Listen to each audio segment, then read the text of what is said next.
Kongera tubasuhuze tubifurize ibihe byiza tubifurize nanone ibintu bikomeje kugenda biba ibindi uko umunsi wira unduza ibintu bikomeje kugenda bihinduka umunota ku munota muri CNDD FDD ubu bwoba ni bwose mu baturage b'abarundi bibaza bati ahazaza y'igihugu hacu ni hehe ko tubona ndetse n'ishyaka twizeye nabo ubwabo ibyabo bitoroshye habe na gatoya nyuma yuko umugabo bita Reverien Ndikuriyo akomeje kuba ihuhwa ry'ishubi cyangwa se ihuhwa ry'umushubi mu kirenge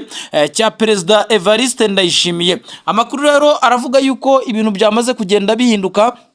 Reverien Ndikuriyo wamaze gufata icyemezo gikomeye cyane yuko ku itariki ya 25 ubwo hateganyijwe inama ikomeye cyane y'abagumyabanga bakuru ba CNDD FDD. Uyu mugabo yamaze kugenda ategura yuko hari ijambo rikomeye cyane agomba kugeza ku banyagihugu cyangwa se ku barundi bose muri rusange, nyuma yuko benshi bavuga yuko ashobora kuza kwiyomora kuri CNDD FDD ndetse akaba n'intandaro yuko iri shyaka rya politike ryasenyuka, nyuma yuko kandi bigaragaza yuko Son Excellence Evariste Ndayishimiye kugezana n'izi saha ataribaza impamvu Reverien Ndikuriyo agaragara nk'ushaka kumurwanya cyangwa se nk'ushaka kuba yamuhinyura ibyo akomeza kugenda akora. Ubu biravuga yuko rero ari umwe mu bakompetita biwe cyangwa se ari umwe mu barayivuri biwe bakomeye cyane muri CNDD FDD, nyamara abagabo ibyabo byahoze ari bizima. Turaza kugenda tureba amakuru rero aturuka muri iri shyaka rya politike, turebe n'imyiteguro ikomeye cyane y'iyi nama igomba kuba ku itariki ya 25 z'uku kwezi, ndetse n'ibyo Reverien Ndikuriyo agomba kuba ageza ku banyagihugu niba koko aziyamamariza kuyobora iki gihugu cy'u Burundi cyangwa se niba azemera kujya muri retirement akituriza nk'uko we yakomeje kugenda abigaragaza. Tuza kugenda tureba umwuka ukomeye cyane cyangwa se umwuka utari mwiza uri muri gisirikare cy'u Burundi, aho bivugwa yuko rero nanone umugabo bita Prime Niyongabo nawe bitamworoye habe na gatoya nyuma yo gufata icyemezo gikomeye cyane cyo kohereza ingabo ku butaka bw'igihugu cya Kongo. Ibi biravugwa yuko byatumye nanone Perezida Evariste Ndayishimiye yongera kumugarurira icyizere, kandi iki cyizere murabizi neza ko cyari cyamaze kugenda gitakara. Uyu mukuru w'igihugu cy'u Burundi rero aragira ngo arebe yuko akongera kwigarurira umubano na Prime Niyongabo, kuko avuga ati mu gihe naba nkifite Prime Niyongabo nubwo Ndikuriyo yagenda igihugu twabasha kugenda tukiyobora. Gusa amakuru nanone aravuga ku buzima bw'umugabo bita Aregiyome Bunyoni, aho bivuga yuko ubuzima bwe bwa buri mu kaga, ndetse isaha n'isaha mwatangarizwa amakuru yuko uyu mugabo yamaze kugenda ava mu mwuka w'abazima kubera yuko icyitwa uburwayi bwaramuzahaje. Uyu mugabo mu by'ukuri kugera naho abamusuye ngo yageragezaga kugenda yihisha munsi y'igitanda, ariko ubu ngubu ubuzima bwe busa naho buri mu kaga. Nanone kandi mudukunde tuze kugenda tureba ibikomeje kugenda bitangazwa by'umwihariko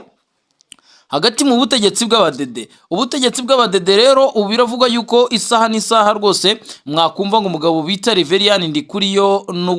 yamaze kugenda atabwa muri yombi kubera yuko yakomeje kugenda yopoza bimwe mu bitekerezo bikomeye cyane bya Perezida Evariste Ndayishimiye, ndetse n'ikiriho nuko bivugwa yuko nyamuneka ubu ngubu mu biro bikuru by'umukuru w'igihugu naho ibi ntambara yamaze kugenda ivukamo ni intambara bigaragara yuko ari intambara itoroshye, aho Perezida Neva aherutse gutangaza yuko ababa bari gukeza abami babiri mu by'ukuri baba batagikorana nawe cyangwa se bamuvira mu biro. Ni nyuma yuko kandi hari amakuru avuze yuko muri perezidansi y'igihugu cy'u Burundi hacitsemo ibice bibiri, hari abashyigikiye Reverien Ndikuriyo, hari abari inyuma ya Perezida Neva. Ariko uyu mugabo ngo ni Reverien Ndikuriyo ni incabwenge cyane, kuko yamaze kugenda afata urubyiruko rw'imbonerakure ndetse n'abo bita ibishwi by'inkona. Uyu mugabo yamaze kugenda abigarurira, aho bivuga yuko rero iyo popularite Perezida Neva yarasanzwe afite mu baturage uyu mugabo tayari yamaze kugenda amukura kuri uyu mwanya. Kandi nanone bikavuga yuko mu nzego zitandukanye yaba inzego z'ubuyobozi nanone uyu mugabo bita Reverien Ndikuriyo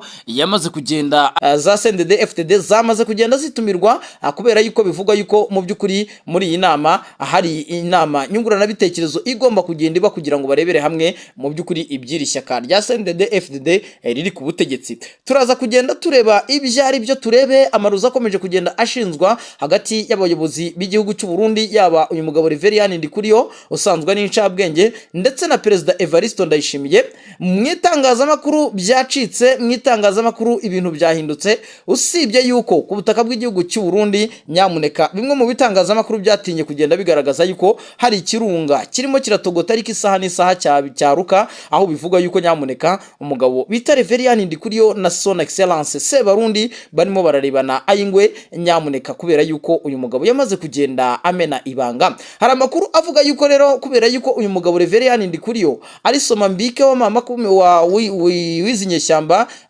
somambike wa Son Excellence Evariste Ndayishimiye, mu bihe bitandukanye yakomeje kugenda amubikira amabanga, yaba amabanga ajyanye n'imitungo ye, yaba amabanga ajyanye n'ibikorwa bye bitandukanye n'amasezerano atandukanye bakomeje kugenda basinya. Ibyo byose rero uyu mugabo bita Reverien Ndikuriyo abitsa amabanga akomeye cyane Perezida Evariste Ndayishimiye, ndetse benshi ntibatinya kugaragaza yuko mu by'ukuri mu gihe Neva yaba akuwe cyangwa se yaba umugabo bita Reverien Ndikuriyo yaba yiyomoye kuri CNDD-FDD, mu by'ukuri byaba ari akaga gakomeye cyane kuko amabanga yose y'uyu mugabo yaba yafite. Bikavuga yuko rero Perezida Neva afite kurwana bikomeye cyane, akarwana uburyo agomba gukomeza kuguma kuri buriya butegetsi, kubera yuko uyu mugabo Reverien Ndikuriyo afite amabanga menshi y'imitungo ya Perezida Evariste Ndayishimiye, ndetse binavugwa yuko ukurikije akantu kajyanye nk'agashyari aba bagabo bafitaniye kubera yuko barwanye bose muri CNDD-FDD mu ishyaka ryahoze riri ku butegetsi, ubu amakuru akomeza kugenda avuga yuko mu by'ukuri ibi bintu byaba ari akaga gakomeye cyane, ndetse uyu mukuru w'igihugu cy'u Burundi yaba agushije ishyano mu gihe bamwe mu bagabo baba bamaze kumwiyomoraho, barimo umugabo bita Prime Niyongabo, barimo umugabo bita Reverien Ndikuriyo. Amabanga yose y'uyu mukuru w'igihugu yabasa naho yamaze kugenda ajya ku karubanda, ndetse n'ubutegetsi biravuga yuko ari ntaho bwaba buri. Umugabo bita Reverien Ndikuriyo yamaze kugenda agwiza ubushobozi bukomeye cyane bwo kwegera ndetse no kugira controle mu imbonerakure. Tubibutse yuko ari urubyiruko rwa CNDD-FDD, ariko nyamuneka biravuga yuko ikintu cya mbere uyu mugabo Reverien Ndikuriyo azakora namara kugenda yiyomora kuri CNDD-FDD, agomba kwita yigarurira uru rubyiruko rw'incabwenge, uru rubyiruko rwo muri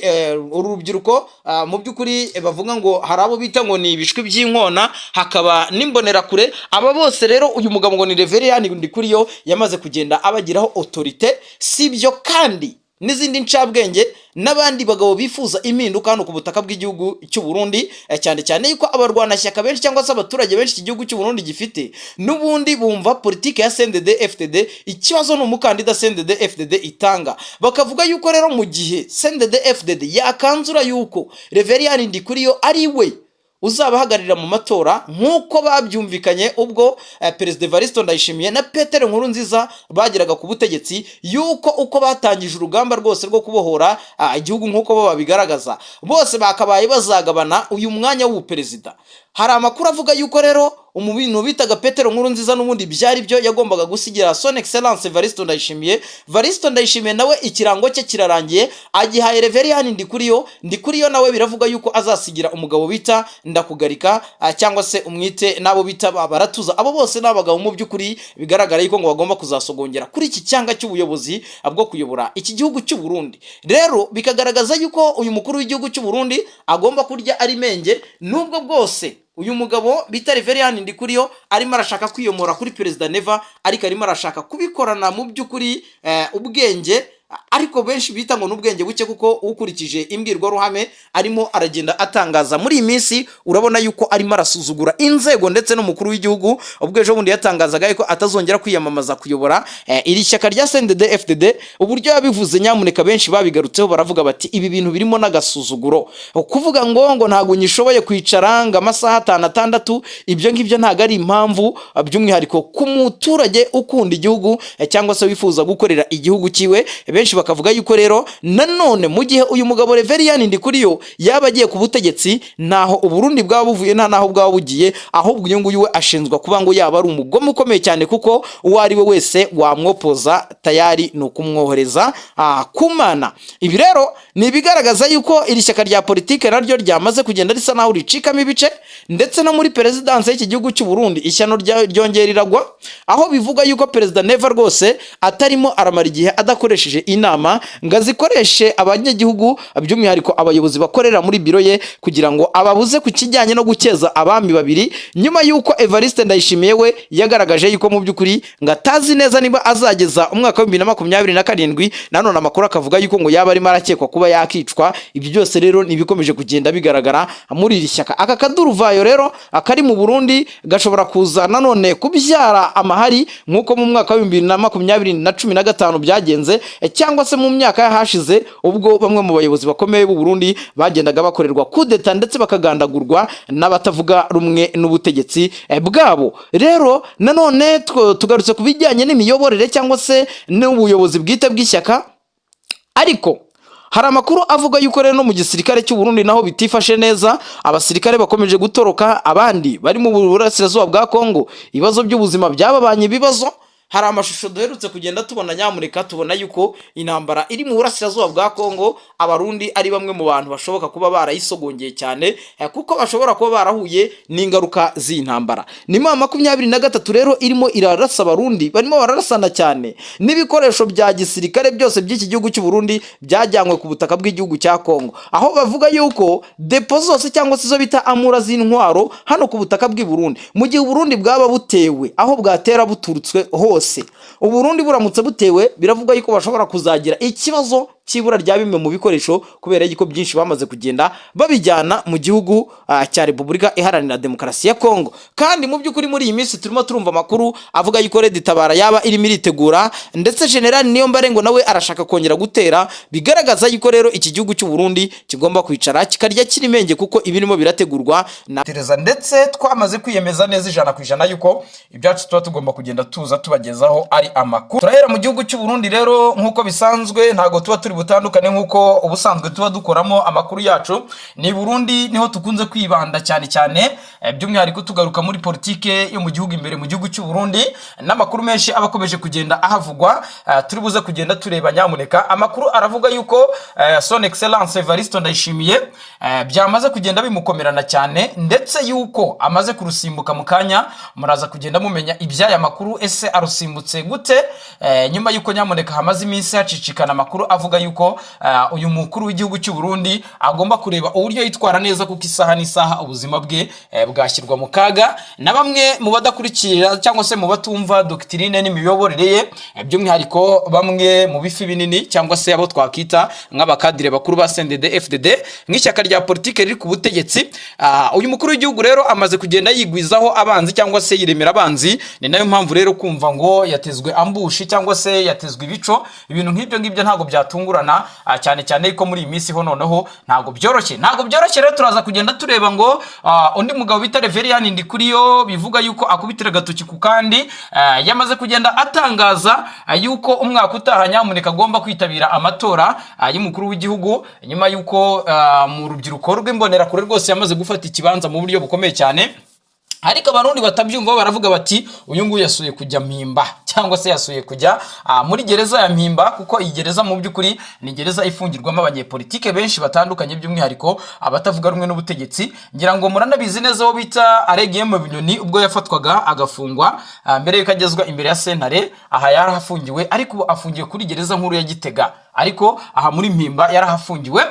Turaza kugenda tureba rero iby'aba bagabo. Reverien Ndikuriyo uri gucibwa umunyororo cyangwa se uri kugenda agerwa mu munyororo, impamvu ni yihe? Ariko nanone si we wenyine, ntago ruri mu mutware rudasize Prime Niyongabo, umugaba mukuru w'ingabo z'u Burundi. Ni umugaba mukuru w'ingabo z'u Burundi, ariko nyamuneka popularité afite mu gisirikare n'uburyo abasirikare b'igihugu cy'u Burundi bamukunda, nyamuneka biragaragara yuko biri gusumbya iby'umukuru w'igihugu. Ikindi kandi umwiryane uri mu gisirikare cy'u Burundi nawo biravuga yuko ushobora kuza kuba impamvu cyangwa se nyirabayazana yuko uyu mugabo Prime Niyongabo nawe yaza kugenda bizira, nyuma yuko abasirikare yamaze kubasobanurira yuko ibibazo ibizani bizazane bari guhura nabyo, yaba ingabo z'abarundi ziri ku butaka bw'igihugu cya Kongo, yaba abasirikare b'abarundi baturutse mu gihugu cya Somalia mu butumwa bw'amahoro, abo bose Prime Niyongabo bigaragara yuko yagiye agaragaza yuko nta ruhare yigeze agira mu kugira ngo abasirikare basafaringe cyangwa babeho nabi, akavuga bati byose cyangwa se icyo twita badeni iri hejuru y'umutwe w'ubuyobozi, kandi Perezida Evariste Ndayishimiye mu by'ukuri niwe muyobozi. Ubwo turaza kugenda tureba uburyo bihagaze n'umwuka mubi utari mu gisirikare. Ariko nyamuneka Societe civile hano ku butaka bw'igihugu cy'u Burundi irashinza Son Excellence Evariste Ndayishimiye kuba yaramaze kwica burundu igisirikare cy'u Burundi. Igisirikare cy'u Burundi mu by'ukuri mbere yuko uyu mukuru w'igihugu cy'u Burundi Evariste Ndayishimiye agera ku butegetsi, cyari igisirikare gisa naho giteguye mu ngeri zose, igisirikare gifite abasirikare b'abanyamwuga, gifite umwitozo, gifite byose, ariko nyamuneka kuba kijya ku butaka bwa Kongo bagatsindwa umusubizo, bagakubitwa, bagakurwa mu bice bitandukanye, aho raporo zigaragaza yuko abasirikare bagera ku 20,000 b'igihugu cy'u Burundi bose baba barigeze mu burasirazuba bwa Repubulika ya Demokarasi ya Kongo, ariko intambara ikaba isa naho yabananiye cyangwa se yabasoje. Kugeza n'izi saha rero umukuru w'igihugu we aracyohereza izindi ngabo ku butaka bw'igihugu cya Kongo, ariko nanone biravuga yuko ari imyiteguro idasanzwe barimo baragenda bategura, aho bivugwa yuko nyamuneka hari intambara itutumba ishobora kuza kwadukira uburasirazuba bw'igihugu cya Kongo. Turaza kongera kubabwira amakuru avuga yuko Red Tabara yongeye kwisuganya ndetse biravuga yuko Red Tabara iri kugaruka mu isura nshya, ari naho igihugu cy'u Burundi benshi bavuga bati cyicare kirye kirimenge, kuko iyi minsi rwose kirimo kiritegura amatora, ndetse no kugusubiranamo kwa bamwe mu bayobozi ba CNDD-FDD bishobora gutuma abandi banzi b'igihugu cyangwa se icyo twakita external attacks, ibindi bitero biturutse hanze y'igihugu bishobora kuza guprofitira muri aka kavuyo cyangwa se muri ya makimbirane ashobora kuza kuvuka hagati mu ishyaka, mu by'ukuri bigatuma igihugu cy'u Burundi cyongera gusubira mu icuraburindi. Nubwo bwose Perezida Evariste Ndayishimiye we agaragaza yuko mu by'ukuri CNDD-FDD nibatareba neza iri buza gucikamo ibice, ariko byose turabimenya ku itariki ya 25 zo ku kwezi nibwo tuzamenya ngo Reverien Ndikuriyo ese aratanga ikibanza, aratanga imihoho muri CNDD-FDD, ninde rufatira ishyaka akariyobora, ese Reverien Ndikuriyo we azatangaza mu by'ukuri niba aziyamamariza kuyobora iki gihugu cy'u Burundi. Ibyo byose nibyo dutegereje, kandi nyamuneka murabizi neza yuko ibyacu tuba tugomba kugenda tubibagezaho. Nibyo rero amakuru rero twakiriye y'ibyabaye muri iki gitondo, biravuga yuko Son Excellence Evariste Ndayishimiye yaje kongera gusimbuka urupfu. Iryo jambo ne tuzajya turikoresha mujye muryumva neza. Hari ikindi gitangazamakuru kirimo SOS Media cyandikira mu gihugu cy'u Burundi, nicyo nabonye yuko ukurikije uburyo muri iyi minsi umukuru w'igihugu ubuzima bwe abusa naho buri kugerwa kuma cyangwa se amaze kugwiza abanzi, bishobora kuza kumubana ikibazo gikomeye cyane. Ejo ubwo yagezaga ijambo ku nama yateraniye mu gihugu cy'u Burundi, by'umwihariko iyi nama mwarabibonye neza ubwo Perezida Evariste Ndayishimiye yanahaga umwanya bamwe mu badiplomate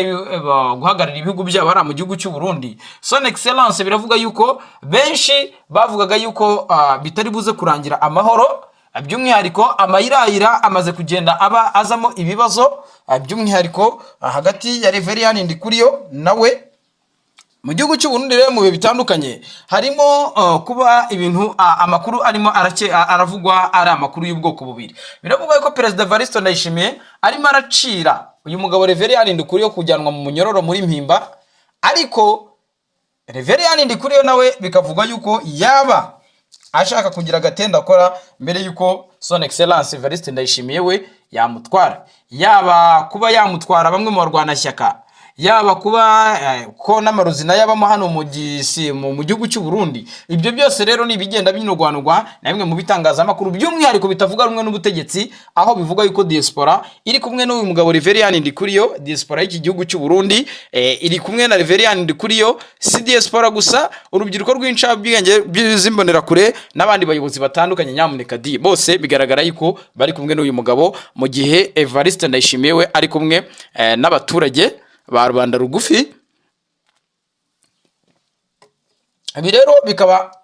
mu by'ukuri ari akaga gakomeye cyane gakomeje kugenda kagwirira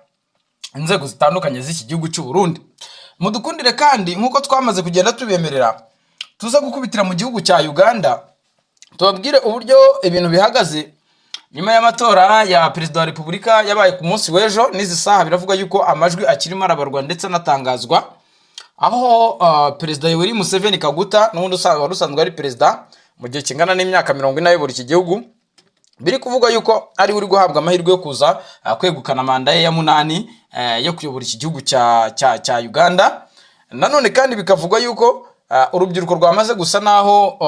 rwitegura kwigaragambya